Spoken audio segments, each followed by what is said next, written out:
পাঁচ দশকে দেশের শিল্পায়ন বিস্তৃত হওয়ার পেছনে বড় ভূমিকা ছিল জ্বালানি সরবরাহ, বিশেষ করে নামমাত্র মূল্যে দেশীয় প্রাকৃতিক গ্যাস। কিন্তু বেশ কয়েক বছর ধরে সেখানে তৈরি হয়েছে বড় সংকট।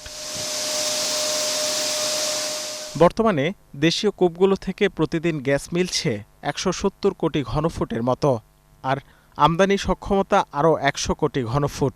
অর্থাৎ সব মিলিয়ে যোগান পাওয়ার কথা সর্বোচ্চ ২৭০ কোটি, যা সার্বিক চাহিদার চেয়ে অন্তত ৩০% কম। ফলে বছর জুড়েই কম বেশি সংকটে থাকতে হয় গ্রাহকদের।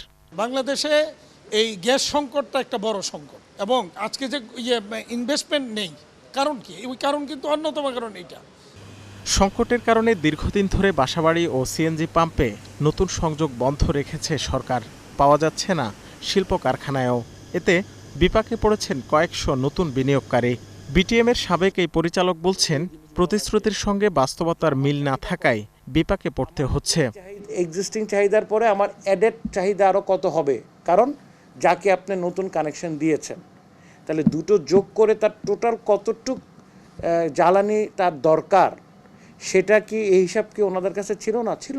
কিন্তু ওইটা থাকার পরে যদি আমি তার পরবর্তীর পদক্ষেপটা না নেই, তাহলে এটার দায়ভার একজন বিনিয়োগকারী কেন নেবেন? এটা কোনো দেশেই তো এটা নিতে পারেন না, আমি কেন নিতে যাব? চাহিদার চেয়ে গ্যাস সরবরাহ কম থাকায় এমনিতেই সক্ষমতার পুরোটা কাজে লাগাতে পারছিল না পুরনো শিল্প প্রতিষ্ঠানগুলো। কিন্তু সম্প্রতি এলএনজি সরবরাহ ব্যাহত হওয়ায় একরকম ধস নেমেছে শিল্পপণ্য উৎপাদনে, যা বড় ধরনের দুশ্চিন্তায় ফেলেছে উদ্যোক্তাদের। আমি এফিসিয়েন্সি নিশ্চিত করতে পারবো, যাতে কম জ্বালানি খরচ করে আমি বেশি প্রোডাকশন করতে পারি, এইটা একজন ইনভেস্টরের কাজ। কিন্তু জ্বালানির সরবরাহটা নিশ্চিত করা তো আমার কাজ না। প্রতিদিন ব্যাংকের ইন্টারেস্ট বাড়ছে, ওনার পক্ষে কিন্তু সাস্টেন করা কোনোভাবেই সম্ভব না। এই ফ্যাক্টরিগুলোকে সাস্টেন করাতে হলে সরকারকে এগিয়ে আসতে হবে। গ্যাস সংকট কমাতে নতুন আমদানি অবকাঠামো নির্মাণে সক্রিয় জ্বালানি বিভাগ। একই সঙ্গে জোর দেওয়া হচ্ছে স্থানীয় অনুসন্ধানে। বিশেষজ্ঞরা বলছেন, শুধু প্রতিশ্রুতি নয়, পরিকল্পিতভাবে কার্যকর পদক্ষেপ নিতে হবে সরকারকে। আমাদের নেক্সট 12 বা 24 বছরে একটা ইম্পোর্টের ডিমান্ড থেকে যাবে, এলএনজি ইম্পোর্টের, এবং তার জন্য একটা রোবাস্ট, সেফ, এফিশিয়েন্ট, মোর ইকোনমিক গ্যাসিফিকেশন সিস্টেম দরকার।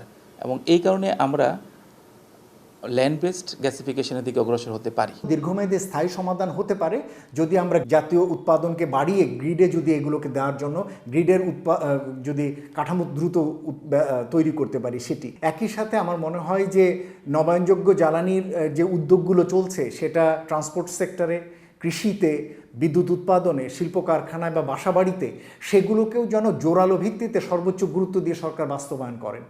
সম্প্রতি কিছু স্থানে নতুন গ্যাস আবিষ্কৃত হলেও তা মিলছে না পাইপলাইন জটিলতায়। রাকিব হোসেন, ৭১, ঢাকা।